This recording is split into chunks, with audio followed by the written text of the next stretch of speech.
So my apologies for being a little late with today's video report. I'll get to your free selection on the Cavaliers-Celtics Game 5 in just a moment.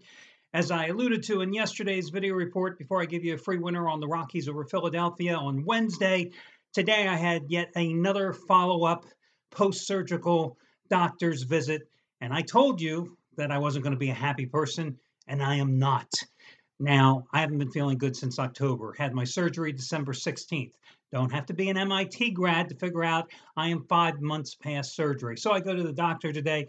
He says he's encouraged.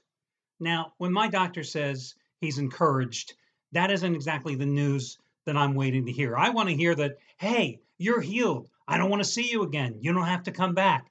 So today, I just got back about an hour and a half ago, happened to see him. And I had to take a very, and there's not enough varies that I can fill up this video report with, very painful injection. Now, I don't understand, and maybe you'll agree with me, maybe you won't, but as he's getting ready to give me this very painful injection, he says, okay, you're going to feel it on 3. And he gives me the countdown, 3, 2, 1.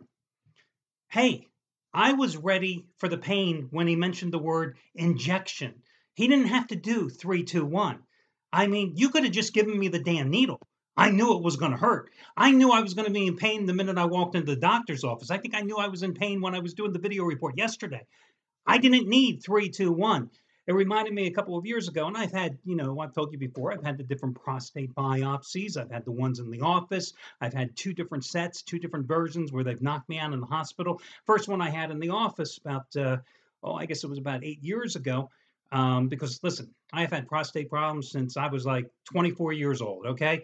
And the first time I went in to have the biopsies, and listen, guys, this is not something to be scared of. I make fun of them because, listen, I'm just telling you straight up, do not be scared.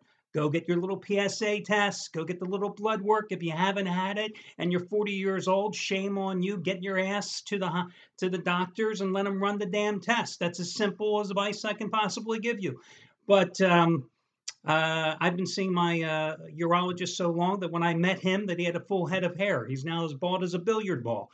So I go to see him about 10 years ago. First time I had the biopsies, they do what they call 24 cross sections. So they stick something in a very painful area, and they put this little device in which they do these cross sections, and basically this little thing they inject you, and it's giving you these punch biopsies.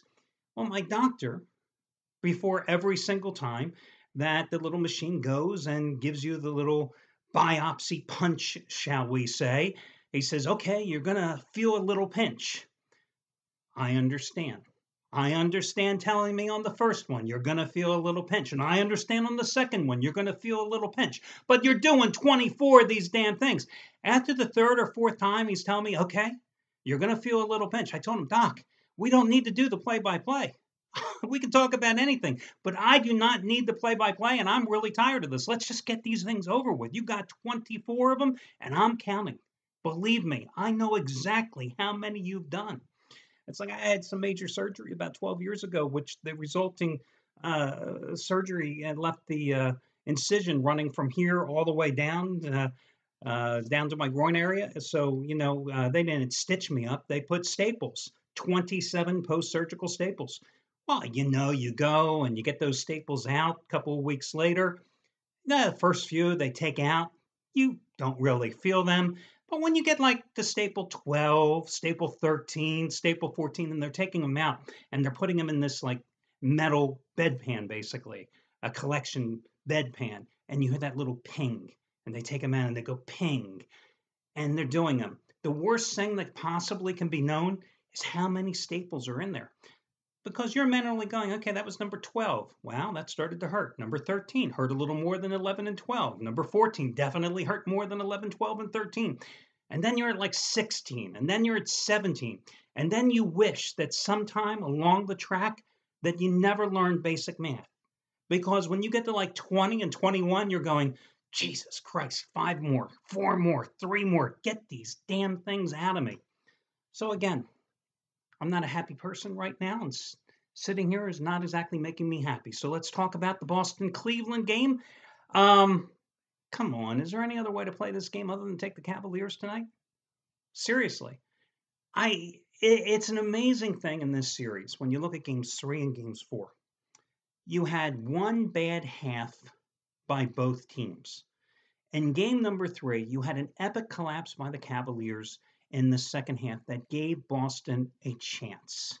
And then in game number 4, you had an epic collapse by the Celtics in the second half, which extinguished an absolute phenomenal opportunity for Boston to miraculously pull back even in this series.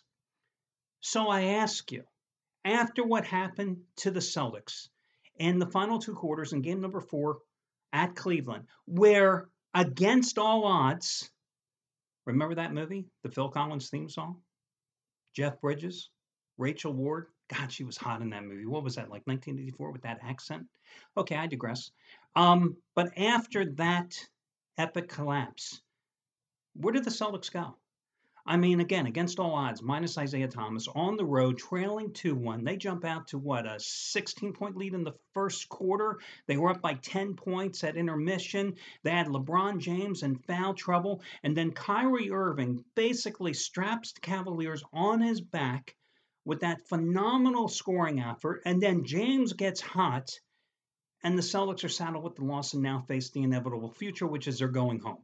Because they're down 3-1 and you can just forget about it because Cleveland's going to win this series and we know it's going to happen tonight. So the only question left to ask yourselves is whether or not the Celtics can muster up one more phenomenal effort to stay within the number.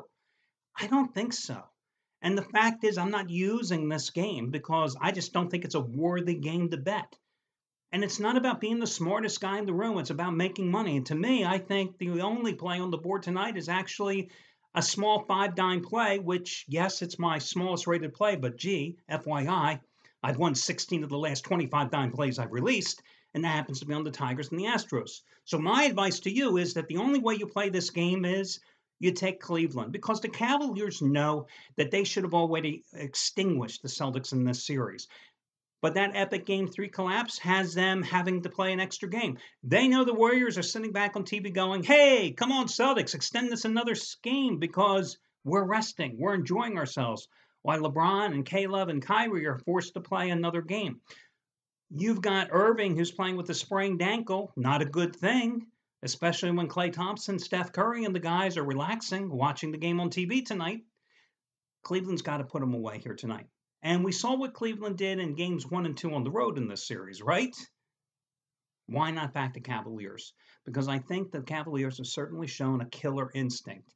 Now, they didn't show it in game number 3 for the full 4 quarters, but remember, they were up 21 points, right?